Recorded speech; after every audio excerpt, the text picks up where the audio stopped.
So let's talk about the pivot point in Blender. So the pivot point is where the scale, the rotation, and also the movement happens.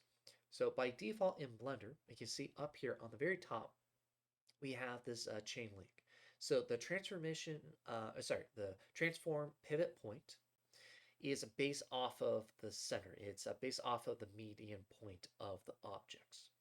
So if I add another object, so Shift A, let's do a sphere, G, move it out. Now, if I select both of them, if I hold down Shift, select both, if I rotate it, what's going to happen is it's going to rotate based off of the center point that's in the middle right here. So we have the two dots, it's in the center. So if I do R, we can see that we have this dotted line. It's going to this invisible dot. And that invisible dot is the median point. And this is what's default in Blender.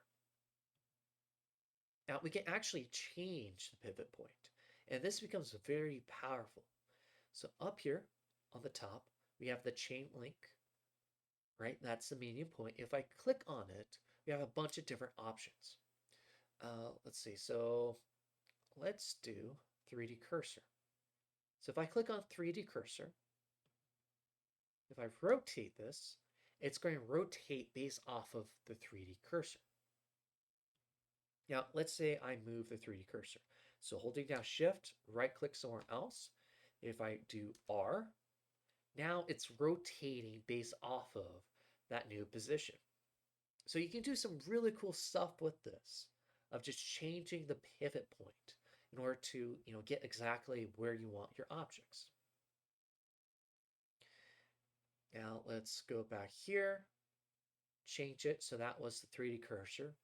Let's do individual origins. That one's always fun. So by clicking individual origins, what's going to happen is when I rotate it, it's going to rotate based off of individually. So for example, we have this little dot right here, and we have this little dot right here.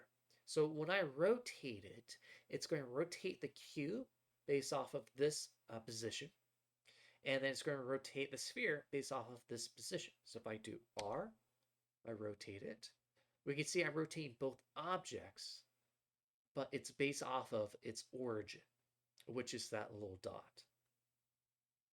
Now that's really useful if I just do G and then R if we're doing, let's say, a car, because then we can rotate all the wheels individually.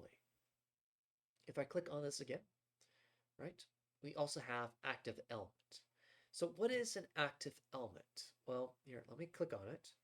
So we see both of these are highlighted, but they're different colors. So the one that's lighter, we can see this is a light orange and this is like a orange. Well, the light orange is the active one. The different colors, if I just select another object here, select this one, select this one, right? We see this deep orange here, right? These are the other objects. But based off of which one that it's going to use the information to pivot or scale, it's going to be the active one right here.